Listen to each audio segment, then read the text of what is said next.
6 p.m. It's time to call the meeting to order. Please stand for the Pledge of Allegiance.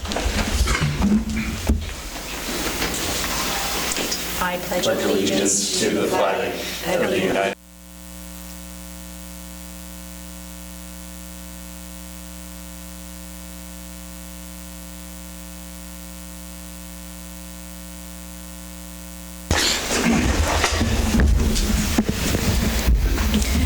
Okay, Mayor French is absent this evening, and I believe we have Councilman Grundy by phone? Yes. Okay. Are you there, Max? Max, are you there? It shows he's on my phone. Okay. So maybe he's muted or something. He might be. Okay, do I have a review and approval of the agenda? I'll move we approve the agenda as presented. I have a motion. Second. Second. All in favor? Aye. Aye. Opposed? Okay. Moving on to public comments. Persons who wish to address the City Council regarding items on the agenda may do so as that agenda item is called. Persons who wish to address the City Council regarding items not on the agenda and that are under the jurisdiction of the City Council may do so at this time when called upon by the mayor. Comments on personnel matters and matters pending in court or with other outside tribunals are not permitted. Speakers are limited to 3 minutes. Any presentation is for information purposes only, and no action will be taken. Do I have anybody here for public comment? That is not on the agenda. Okay, moving on. Consent agenda. Any questions? I make a motion we approve the consent agenda. Second. All in favor? Aye. Aye. Opposed? Okay. All right, new business. Electric distribution 3/4 ton pickup bid award. Hi, Mike. Folks, this evening, they do have that mic. My notes. Oh, this is for the replacement of a half-ton, 2008 half-ton pickup. It was slated to be another half-ton, but we thought with how we've restructured the electric department, maybe a 3/4 ton, we can use more, put an auto crane, maybe whatnot with, make it more handy for the crew to pull the trailers and whatnot with. There's a little confusion on the bid, how he took the bids, how they came in. Corey and I've talked with Matt. I guess it's up to you folks what way we want to go with twins or the other two. I think everybody realized we've had a little trouble with twins in the past about getting them on time after they get the bid, but I guess we're here for. I did. Piece of paper I laid and I emailed to you earlier today basically shows, Barney called me today basically and said he forgot to put the sales tax on it. Okay, so when you add 8.75, we get to 47,306 on the bid from Twins. Still within the 7% tolerance or gray area that we allow local bidders. I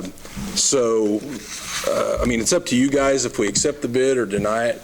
I mean, did the other two come in with their, so I'm seeing your numbers here, the 48 and the 48.9, 48.8. Did they not put the taxes in there either?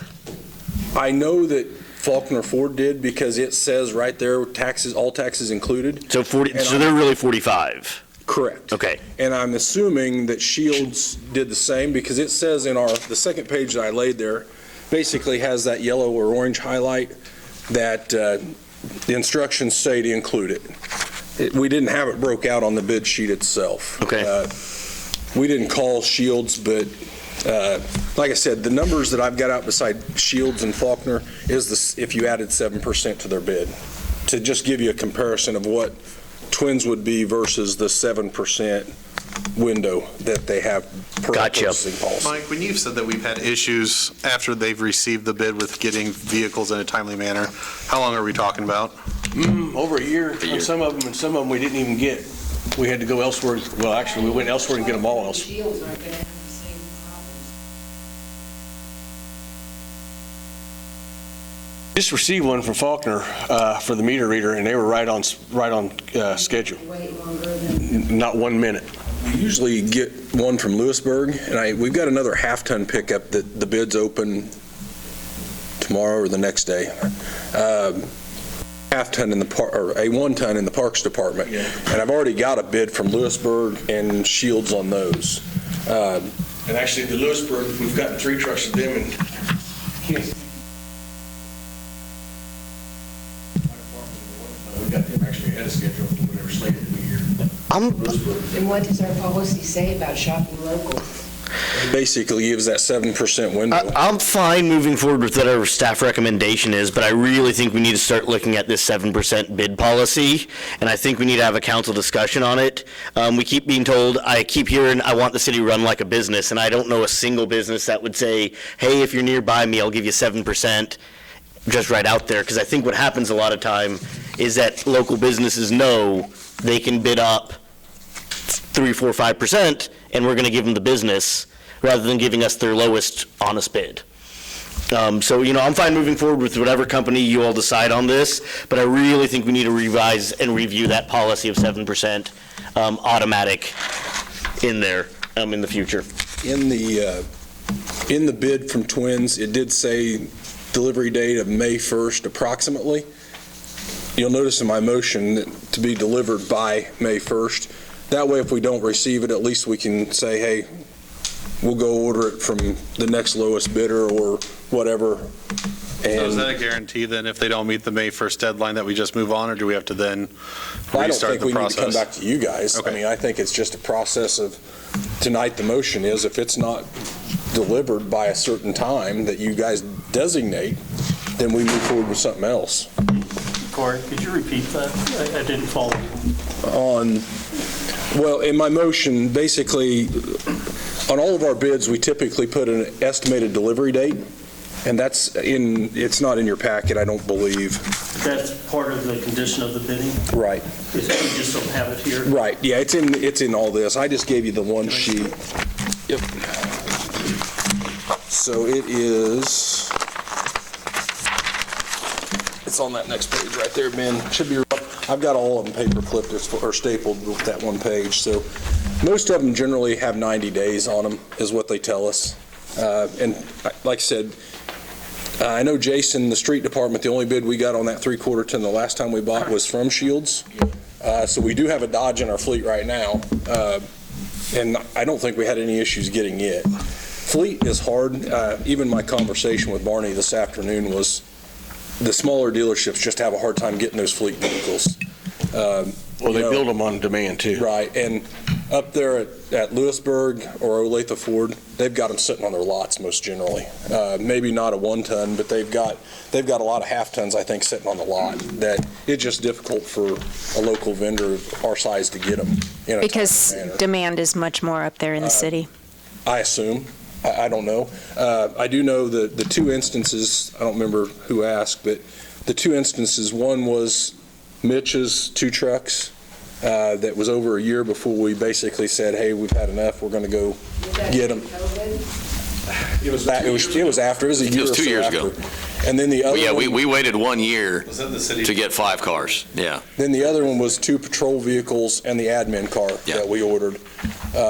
And Jared ended up getting them from Wichita, the vendor that actually outfits our cars, can get those interceptors as well. So, like I said, on this truck, maybe it won't be an issue. And I'm fine moving forward with it on the May 1st date. Ben, did you have any questions regarding what you're reviewing? Find that date. on Twins, it's on this first page. No, it's not in the bid specs.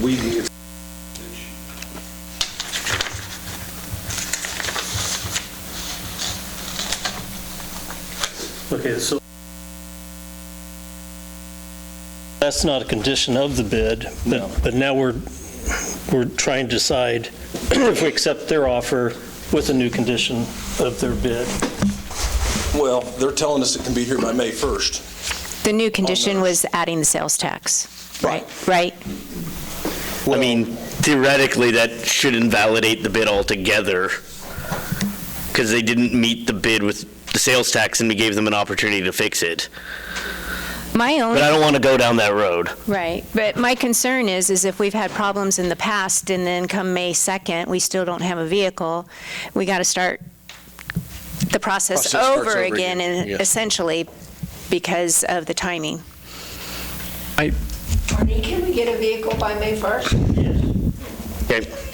Stand up here. Yes, I mean, during COVID, I'll be honest with you, it's like Ford was trying to shove all of us little dealers out. As ordering fleet stuff, I've ordered some fleet stuff, and I've ordered a lot of vehicles in the last year, and everything is going smoothly now. I also have a quick clarification. So on the twin bid, it's an F-250 XL. On the Lewisburg, it just says Ford Super Duty 250, and then on the Shields, it's just a regular cab Ram. Lewisburg didn't bid. No, I'm sorry, it was Faulkner. Steve Faulkner, not Lewisburg. Sorry. Steve Faulkner it doesn't say what kind of cab it is. And I'm assuming a regular cab is a 2-door and the XL is a 4-door? I don't believe. No? No, they're both the same. Yeah. I didn't give you all the sheets to it. I just gave you the actual price sheet, Nick. Okay. That's historically what I've done, and then I put them in a spreadsheet. It's the same truck from Faulkner. Okay. And the Ram truck is just I'll go ahead and make a motion to accept the bid from Twin Motors for the amount of $47,306.25 for the purchase of a 1 3/4 ton pickup, with the understanding the pickup will be delivered by May 1st. I have a motion. Do I have a second? All in favor? Aye. Aye. Opposed? Nay. One opposition. I mean, I still would like at some point, Matt, Corey, if the council's amenable, to bring that policy back up for bidding. It's been, Joel, how long has it been? 5, 6, 7, 8 years since we've discussed that? Maybe it's time to relook at that policy again every decade. Ben, did you vote no? I voted no, and mostly I don't like the condition. If it was not part of the bid condition, I don't know how we can hold them. Now we tell them a date. Also, Corey, is Max voting or? Is Max online? Max, are you still there? I don't know what, it shows that he's been on here for 14 minutes, but I can't hear him, so I don't know if he's got it muted or what. Oh, there he comes. Sorry, can you hear me now? Yeah, we can hear you. Okay, sorry, I've been hearing everything, but I've got touchy signal where I'm at, so you might not hear me, but I hear you okay. Okay. Did you hear the motion, Max, on the truck? I did. I voted on it, yes, aye. Okay, he voted yes on it, Roxanne. Yep. 2 opposed. Thank you, Mike. Next item is roundtable for utility tap connection fee. Yeah, and Mike, you might as well head back up, Mitch, you too. Y'all, you have the information in there, and to me, those numbers speak louder than anything I can say. Every time we do a utility tap, we're losing money, and in some cases, we are losing it in a fairly significant amount. So we wanted to, number one, bring that to your attention and show it to you as opposed to just talking about it, actually show you the numbers, how much it costs us versus how much revenue comes in. And then the recommendation we have, and we don't need an answer tonight, that's why it's a discussion item, but the only recommendation we have is to change it from an actual dollar figure in a policy to a time and material. So we just cover our costs. And the 2 gentlemen that brought it to my attention, Mike and Mitch, as between 3 of us, and Corey can jump in too, happy to answer any questions you have. But for us, when it was brought to my attention how low our fees were, and I wasn't aware of this until about a year ago, and it's something that fell through the cracks between budget season and you get into the fall, and then these 2 guys brought it up to my attention again. We had a tap towards the end of the year, and we lost money on the deal. So we wanted to bring it to you all, to bring it to your attention, and if you have any questions, we're happy to answer. Can I start with some questions? Sure. So my understanding was when this last came up, a lot of these were waived in the effort to encourage more construction in the city of Iola. I've never waived them. I've been asked the question a couple of times. I've told people if they want to waive them, they need to ask you all. Because my answer is always going to be no. Wouldn't that be a case-to-case situation? Yeah. And I don't think we've ever had anyone actually come. Because I thought we made that part of our Eco-Devo plan a while ago. It's not in writing. Everything comes to you first Nick. Okay. And no one's ever come to us with it? Well, yeah, I mean, like Peerless and a few of those, yeah. Larger usually. Yeah, I would think there's a huge difference between somebody losing a meter during Nice bright taillights a back there. storm versus, losing a meter through a storm versus wanting to build 5, 10 homes, or Prairie Land or Peerless or something like that. Prairie Land's a good example, actually. We did waive, I think, the labor and equipment cost, but got all the materials. Right. For example, I mean, it's really no different in our big jobs. These little ones are like the 100 amp services or the 3/4 inch water tap. It's just not, it's not high enough to break even. So it's easier for us to do time and material on every one of them versus try and have a set price, because if your meter price goes up or your tap and T goes up. But somebody could ask and say, if I said, hey, Corey, I need a new meter, you'd be able to say, here's what time and here's what time and labor and materials are going to cost you beforehand. Yeah, we would do an estimate. So if Yeah, we there's a don't make- complaint on the meter, we would go out, Okay. put a new meter in, check it out, send it in, whatever. Text to me, Meter, so print that SEMA sign. the taps are. That was the other thing. And SEMA Constructions. You're right. About 20-some years ago, when they did want to entice people to build here, that's why they dropped the residential only down to the fees they did. They kept the standard oversized. Everything oversized was time and material. But So I'm not crazy. Thank you. Not right now. 20 years ago, I was still in high school, though, so that was... Oh, there he goes. There we go.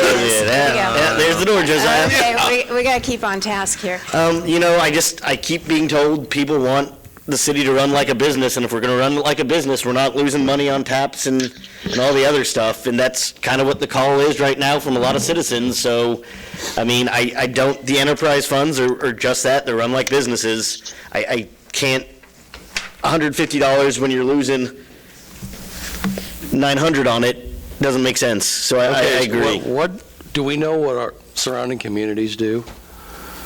Because if I was low on cash and looking at somewhere to build a house, let's say, which that doesn't make any sense, but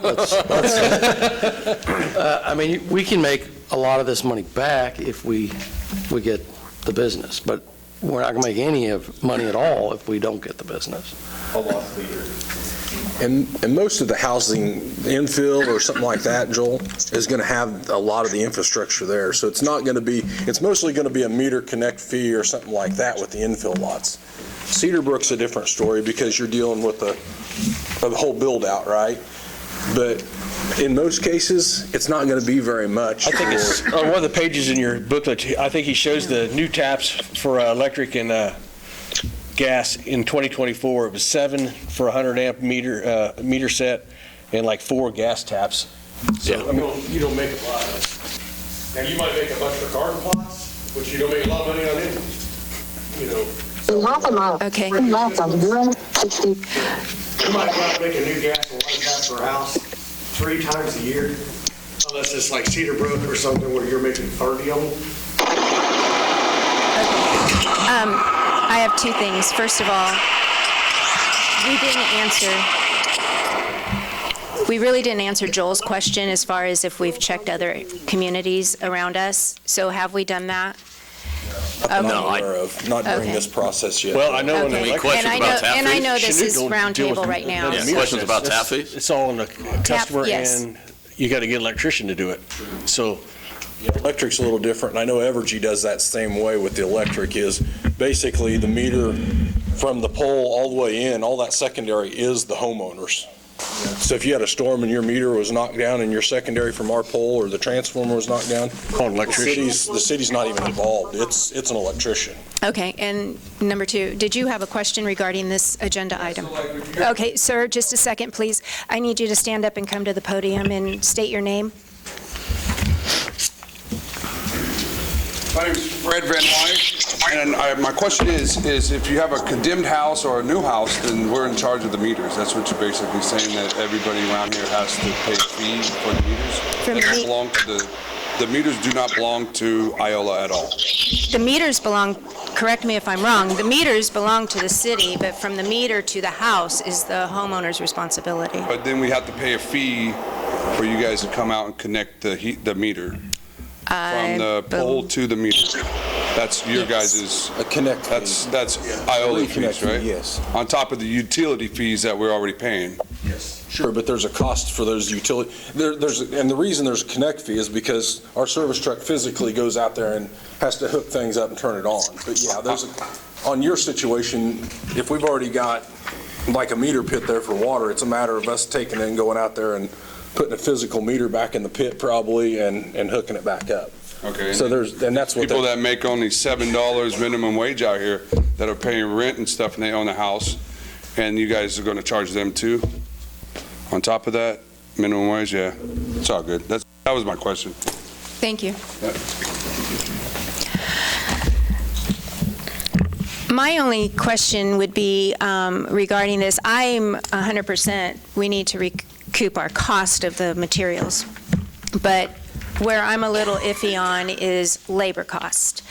Because we charge utility fees, and utility fees, that should be one of the things that is included in the cost of goods.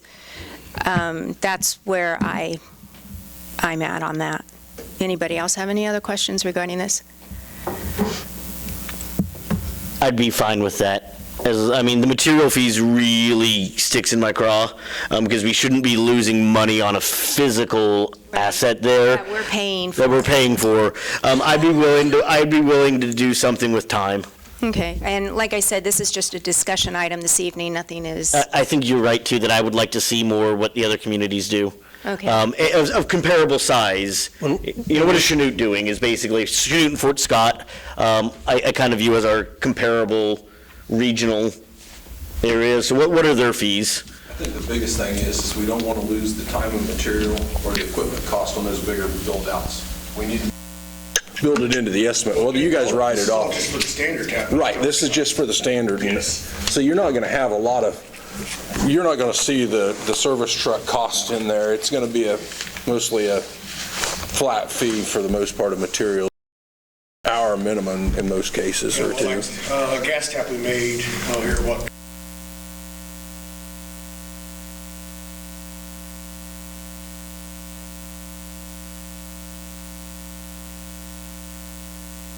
Start of the morning to finish it. And that was a $200 tap fee.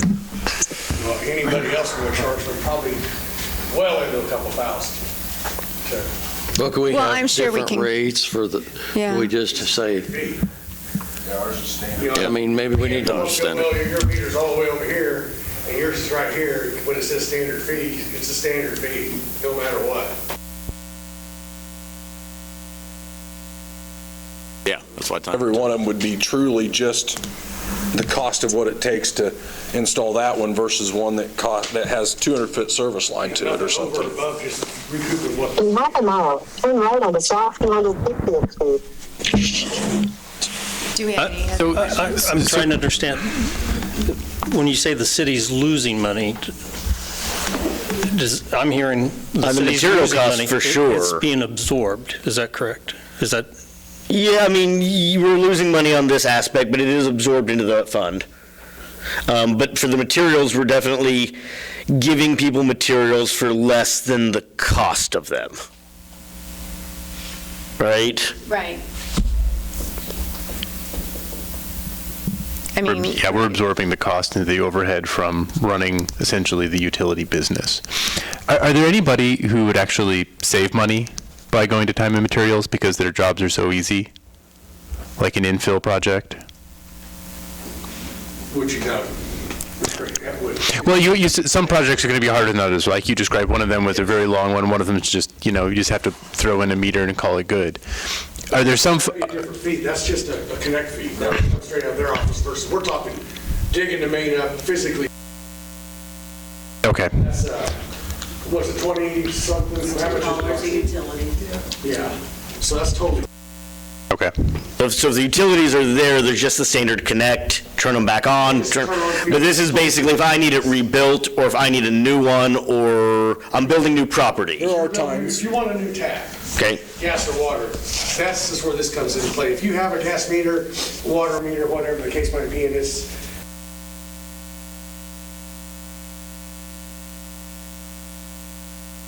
Okay. And you never know. Sometimes This is strictly brand new construction type. If you want a new meter pit. I build a garage off on a side lot, and I need a new electric. That's where this would come in. Okay. Now, there's times, though, that might have a water meter pit already there, too, that, you know, on some of the infill lots. Right. Now, granted, then some of the gas meters, or gas mains will, if it's a vacant lot, when we go and lay new poly in, we won't redo the services on those lots a lot of Well, it times. started because you got to maintain, first off, gas taps you got to pay for. Pay the state of Kansas for it.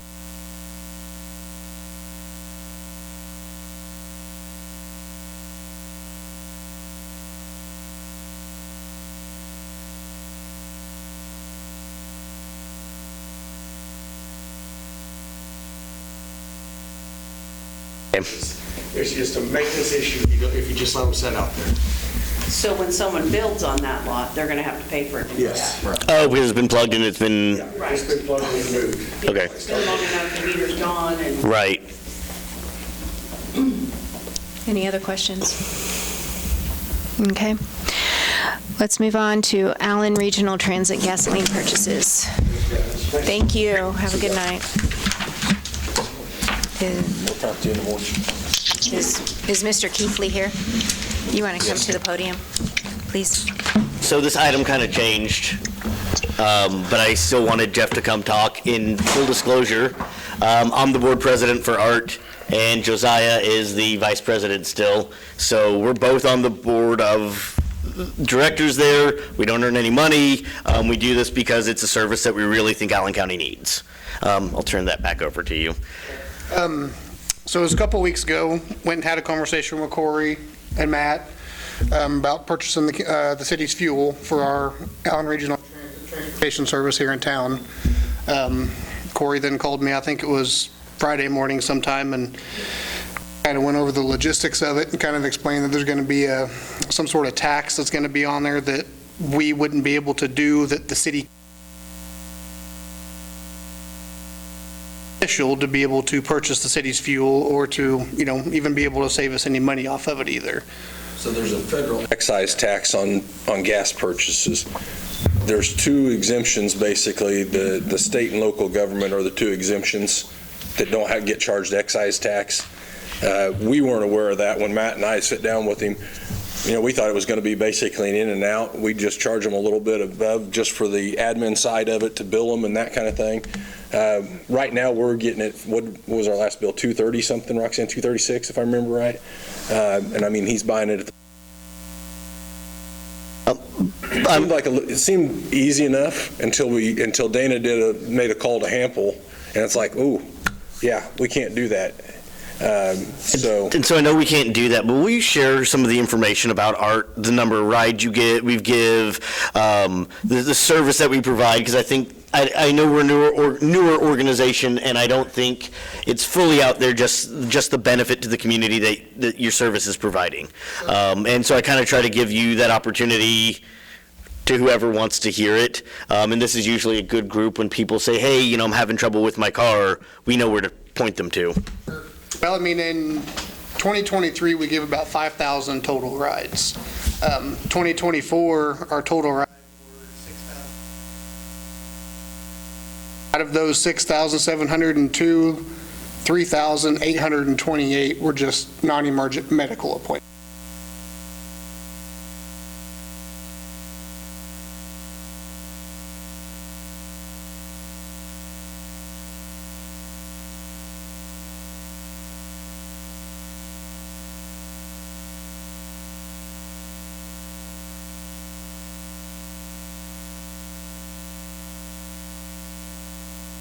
$78 rides for education, which is a lot of kids need rides to schools, things like that. We've done a few things with the college as well.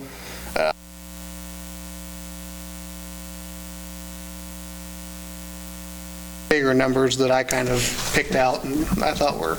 And what's the fee for a round trip, or I guess one way probably? Public transportation here in town, it's $2 per destination. So public transportation is only in Allen County. We also have other vehicles that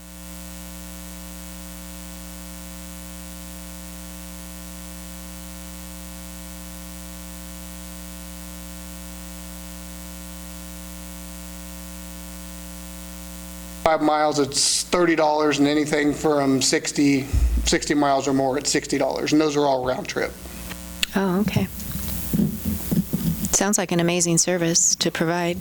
You can also buy booklets that give you a little... 10% discount if you do the bulk order? You get one free ride, Yeah. basically is how it is. I mean, we charge $2 per destination, but we have little art passes.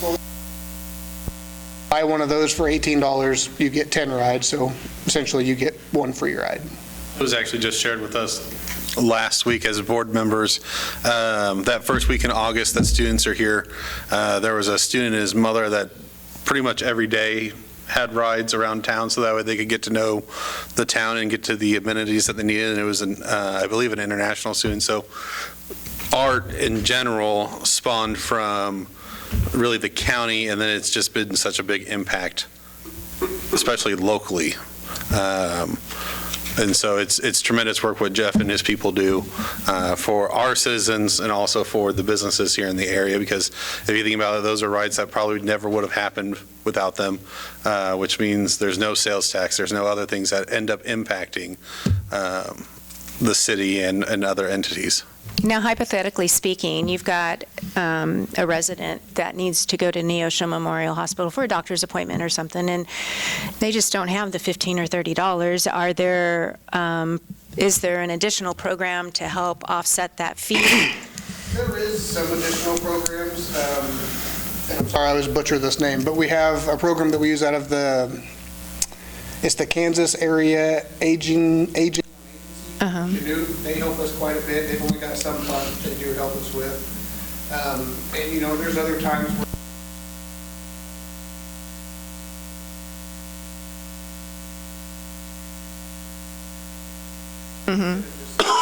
out of one person's pocket, we can take 2 or 3 or 4 of them at the same time. They can split those fees. That's good. And how many vehicles do you have? 7. 7? Wow. Any other questions? How does somebody who needs a ride from you All you got to do is do call that? the dispatch phone number. Or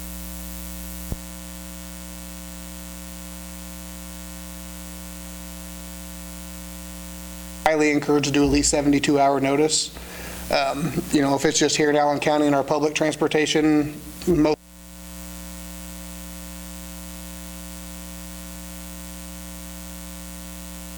What's that phone number for people who are watching? 620-228-0463. 0463? Okay. If no one has any other questions. Thank you for showing up tonight. Thank you, Jeff. I do want to, while we're on this item, I do want to thank city staff on this one. You can sit. I think you all did really good on your due diligence. I also think we came in open-minded on it, and we said, yes, this, let's try to make this work. And simply, federally, it's not going to work. The tax situation doesn't work. But on this one, I think, we often get criticized for saying no too quick, and that's not what happened here. We said yes, and then both parties understand that this just wasn't going to work out with the regulations, but we did our best to make it work. So I really thank city staff for all of that and giving a good faith effort to make this work. Okay. Any other questions? Council and administrative reports. Josiah. The only thing I have is that this Thursday from 5 to 7 in the Stadler Conference Room out at the college is an open reception to meet Dr. Levere Leffler, our new president. She's been on the job for a week, and I really look forward to working with her, but I hope folks are able to come out to that. Again, 5 to 7 this Thursday in the Stadler Conference Room. That it? Mm-hmm. Joel? Nothing. Kim? I would like to congratulate Rhett Smith and Dakota Hufford on their promotion to lineman. And I do have to admit, I was very happy to see the word spring on the board as I came into the park for sports, because